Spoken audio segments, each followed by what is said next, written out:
The UFC is making this long-awaited and much appreciated return to Louisiana in New Orleans for Dustin Poirier, El Diamante's Uno Mas final dance against Max Holloway, the trilogy. Dustin's up 2-0. Can he make it 3-0? Will Max go 0-3 in 2 trilogies? I'm going to break down every single fight on this card, giving my full predictions and a few betting ideas. But first, we on Tapology with it. Let me know if y'all like this. I mean, I feel like it's just more interactive. I never done this. I get my full picks, you know, choose my method or whatever. Yeah. I feel like it's more interactive and it helps y'all who skip through I know y'all skip around my videos and only watch the fights y'all care about. I know, it is what it is. Opening up the card, we got Louisiana's own Carly Judice versus Nicole Caliari. And I feel like a lot of people are just picking Carly because of the big head kick knockout she had against her opponent, Eunice Dubin, something like that. She won't be in the UFC long. That was me. But this is a tricky matchup. It's really striker versus grappler, old school type of thing. Caliari tries to tuck that chin, get inside, bob and weave, get inside the pocket, get her hands on girls. And when she gets into the ground, she's pretty capable. I am going to pick Carly, though. I like her footwork. I like her footwork a lot. I like her striking. I like the fact that she's getting better in each fight. She's very, very young, 26 years of age. And she's Louisiana's own. She's going to be much, much taller, much longer. Hopefully she used her footwork to her advantage. It kind of makes, I think either she makes Caliari look like a fool on the feet. It makes her look desperate. Or Nicole just grabs her, takes this girl down, and Carly has nothing. We'll see. I think minus 260 is a stretch. Big, big stretch. Moving on, we got Bruno Ferreira versus Jackson Mcvey. Tough for the kid, Jackson Mcvey. You know, he's going to make his UFC debut against SD Dumas in a fight I thought he was going to win. Because SD Dumas just fights for a paycheck to pay those court bills. You dig what I'm saying? He couldn't get his ankle monitor off. So then you give him a new opponent. His opponent misses weight by 10 pounds or whatever. That fight's scrapped. He gets paid. It's all good. He's been staying ready. Gets added to 318, coming to Louisiana, and you're making your debut against Bruno Ferreira. It's over. Jackson Mcvey, a guy, really, really fast starter. Tries to come in there and pose his will. Work in the clinch. Land bombs in the clinch. Really, really tall, really, really long. Has really, really good neck attacks. But Bruno Ferreira, hits too hard. Too physical. This is a UFC debut. This is huge. This is a huge UFC debut. And he's cooked. On short notice again, even though he just had a fight scheduled, 2 weeks ago? But short notice for him as well. He's probably just going to come in there, try to fight. Bruno's probably going to put him away. Moving on, we got Ryan Spann versus Lucas Brzeski. Look, I make jokes about Lucas Brzeski all the time. And Ryan Spann's guy said, I'll never pick him in another fight. And then they give him Lucas Brzeski. A guy who I don't know, man. I don't know, bro. Gonna pick Spann. It doesn't take much to KO Brzeski. Whatever the fuck this dude's name is. It don't take much. But Ryan Spann is he's not reliable at all. But we've seen at times that his light heavyweight career, he's not there for a long time. He's there for a good time. And Ryan Superman Spann, I mean, what a fucking joke. Oh my goodness, I don't even want to talk about that one. Here we go, Jimmy Crute versus Marcin Prachnio. Now this is one that I like. Jimmy Crute, only 29 years old, which is crazy. Hasn't won a fight in about 5 years. Against Marcin Prachnio, a guy who can strike. You know, good kickboxer, good kicks. Can't catch you with something. 37 years of age. Didn't know that. We got Jimmy Crute. Bro, this is tough. Is he going to show up? I don't know. Decent boxing. Almost wouldn't say good, but he doesn't have good boxing for the full duration of a fight. He'll have good boxing earlier, and then where'd he go? You know, can wrestle, can mix it up and fight a full MMA fight, even though if it's not the highest level of a full MMA fight. And that's why I'm going to pick him to get his first win in however long. So I think he is going to be able to get in tight. He has the better boxing over Marcin. Now, Marcin, he can use his footwork, land some kicks, and it could get interesting. Never will I trust Jimmy Crute, especially at minus 250. But Jimmy Crute, I think he has the better boxing. And if he does get inside, he can work the boxing. He can level change. I think he'll beat Marcin Prachnio by decision. Moving on, we got Adam Fugitt versus Islam Dulatov. Could be a submission. Gonna pick KO. Look up Adam Fugitt. It's just not enough danger coming from him. Finish here and a finish here. Not enough danger from him. Not enough things that he possessed to deter Islam Dulatov. Islam Dulatov is an absolute finisher. Nasty neck attacks. Beautiful striking. It's not just winging. Ha ha ha ha. It's kind of calculated. It's pretty crisp. Nice straight punches. Long. Big power. This dude started off at featherweight. Became a man. Worked his way up to 170. Looks good at 170. He has little chicken legs, but up top, he's nice. He's filled out. He looks great. Islam Dulatov is a really, really good prospect. Hopefully they don't push him too fast. I like this debut for him. I bet him. And I bet the under 1.5. Yes, sir. Islam Dulatov. Now we got Gautier versus Robert Valentin. Another one where I'm going to just keep it short and simple. I don't even want to overthink it. Because when you overthink it, that's when you... I'm going to go around too.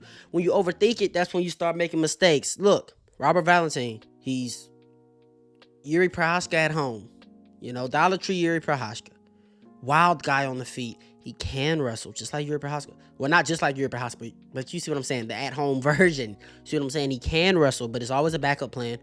There's always when things aren't going his way on the feet. He's going to come out here and strike with Gautier, and I think it's going to be a mistake. He's so hittable. He's not going to have that height and reach advantage that he's just so used to having against everybody else he's been fighting. Etiba, 6'4", 81 inches. And they're calling him middleweight versus Ngannou, and I think you're wrong as hell. He's not coming out here bang, bro, he's tight. He's technical, fast, working the body, bringing it back upstairs. Nasty power. This guy's fucking gross. Minus 550 might seem like a stretch, but I would not be surprised if he looked it in the octagon. I think he's going to beat the fuck out of Robert Valentin in the first round. Robert Valentin's going to weather a storm. He's going to look damn near beaten. It's going to look like he's been through 15 minutes of war, and then he's going to come out in a second and not be able to take anymore. The thing about Robert is I don't think he can't be competitive on the feet, but he's not defensively responsible enough. He's too fucking hittable. Etiba's gonna, if you're there to be hit, Etiba's gonna hit you. So I'm picking Etiba Gautier versus, TKO. Round 2. Now we got Francisco Prado versus Nicolay. That guy. Listen, didn't Nicolay just get smoked by Paige Van Sant? Yeah, Austin Vanderford. Fucking smoked. Look, I'm gonna pick Francisco. I wish he was at lightweight, but I'm gonna pick Francisco because I think look at Francisco's face. He's ready for the grit down. You see what I'm saying? And he's going to come into this fight. You know, they're in Louisiana. They're in the glorious Louisiana. You know, I'm going to be there. I'm so excited. And they down here in that dirty South. And Francisco is going to walk in that cage and he's going to ask Nicolay, did you have your big bowl of grits this morning? Nicolay's going to say no, and that's all Francisco's going to need to hear. It's going to turn this into a fucking war. It's going to turn this into a dog fight. And I'm just picking Francisco to win that. When I say dogfight, I mean in your face, in the pocket, slugging it out, changing levels, in on your hips. You gonna fade before I fade type of style, and I think Francisco wins that. So with that being said, I'm gonna pick him by decision via the grit down. Yeah. Now we got Marvin Vettori versus Louisiana's own Brendan All-In Allen. I think I'm gonna have a really, really good card. And it's another one that I don't want to think. I don't want to overthink it. What is something that Marvin Vettori does better than Brendan Allen, besides maybe take punches to the face? He's got a cement head, and he could just take punches to the face. That's it. He may have slightly more cardio. But he's not the same output Marvin Vettori that he used to be. I'm picking Brendan All-In Allen. Brendan All-In Allen is super fast on the feet. Even he was looking like a Speedy Gonzalez against Nasruddin Imavov. It was just the timing of Nasruddin Imavov that got to Brendan Allen. And he didn't strike enough against Nasruddin. I mean, I don't blame him. Rewatching that fight, Nasruddin was landing some crazy shit. But Marvin Vettori's going to be a punching bag in this fight. Brendan Allen is super, super fast. Nice low kicks. 1-2s. Really good boxing. Really underrated boxing. I'm telling you guys, I'm not dick riding. Really, really underrated. He is a full mixed martial artist, and he's good everywhere. Amazing jiu-jitsu. 29 years old. I think the future's still bright for Brendan All-In Allen. And this is a beautiful fight. I like the matchup for him to get back into the win column. I don't think Marvin Vettori offers a single threat in the world. Not one. I'm serious. Not one threat. Not one threat. Moving on, we got Vinicius Oliveira versus Kyler Phillips. I toss and turn between this one. Kyler Phillips looking like a guy, I bet him to beat Rob Font because, He's not going to fade. You know, he's looking like a good prospect. Rob Font made me eat my fucking words, and then he killed another prospect in Gene Matsumoto. But the thing about Vinicius Oliveira, and this is another guy, wakes up to a big bowl of grits. He's going to make this a fucking dogfight. He's going to make this a fucking dogfight. And I've seen all I need to see. I'm playing MMA math here, but I've seen enough. I've seen all I need to see whenever I seen Vinicius go out there and do what he did against Said Nurmagomedov in a fight that he clearly won. High pace, and he was still just there. Now he's not defensively sound. He's there to be hit. I mean, this guy's all gas, no brakes. If you just look at him, you'll think he shoot the box. I mean, he is all gas, no brakes, not defensively sound, all offense. And he's going to eventually fight somebody who's going to make him pay for that. He's going to have to tighten that up a bit. But the success he had against Said and the success he had against Ricky Simone in a win that has just did nothing but age well. Then Bernardo Sopai aged well since then. This guy's a fucking finisher. He lives in the chaos.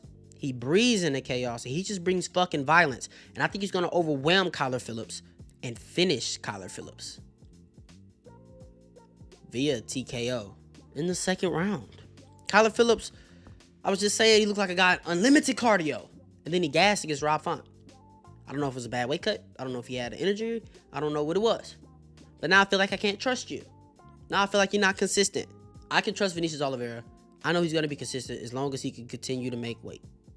It's the only thing. If he's making weight, Kyler Phillips.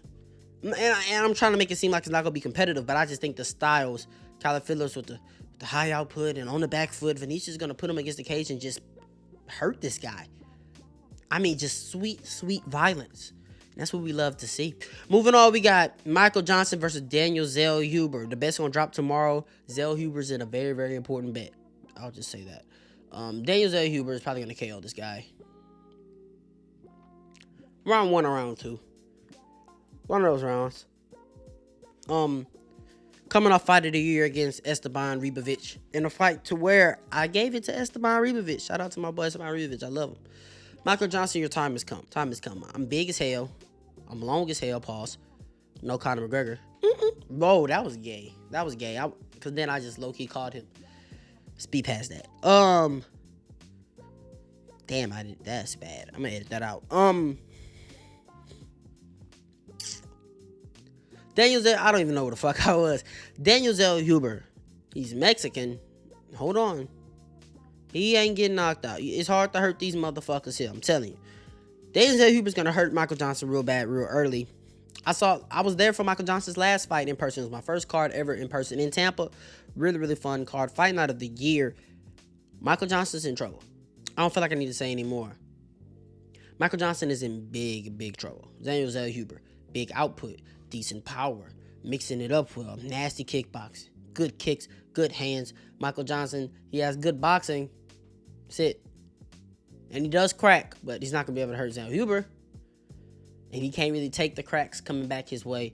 Gonna be picking Daniel Zellhuber, one of our most confident picks on the card. Now we got Pitbull versus Dan Ige. Gonna be picking Dan Ige, and I bet Dan Ige. I'm gonna be picking Dan Ige by decision. I think Patricio Pitbull was way past it. I think he was way past it towards the end of his Bellator run. If I'm being quite honest with you, well past it. And this is a guy who can wrestle. This guy that has big hands in the big power in the hands. I wouldn't say more power than that. I feel like they both have a similar level of power, but he's slow. That nigga is going to be much, much faster than there. That nigga is going to be much longer in there. Something that he's not used to having.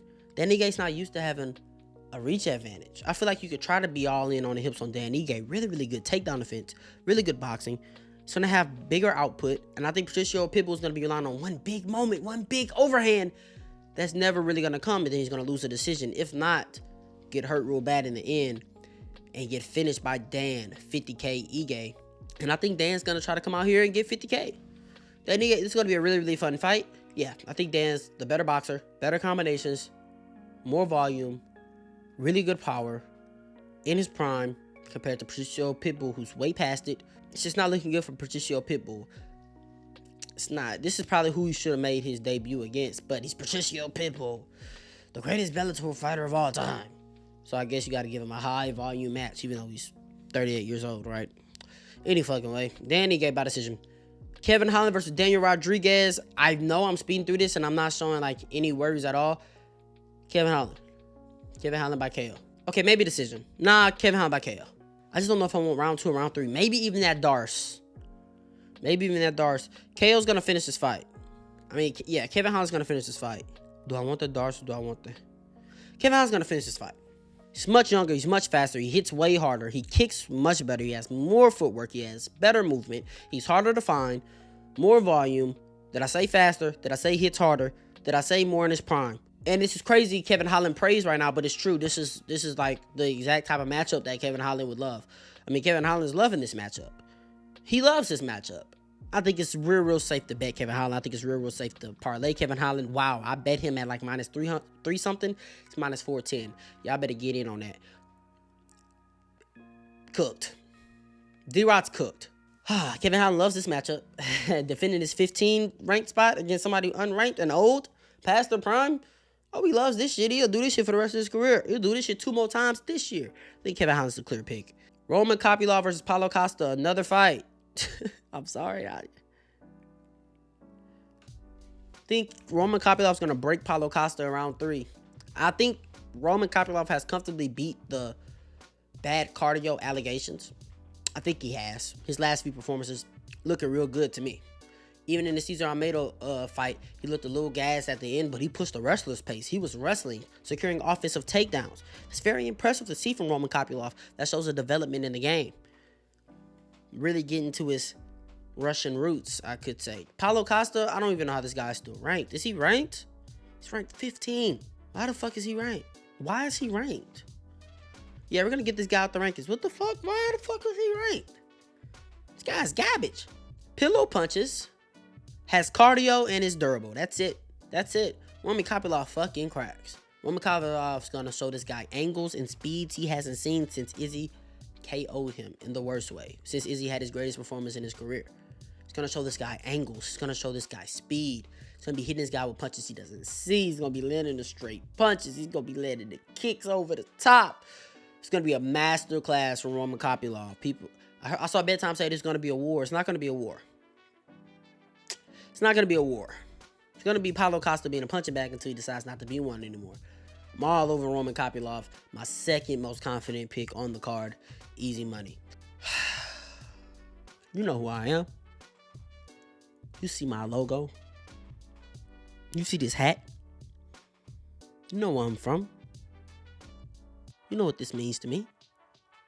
I gave this video its own separate video earlier today.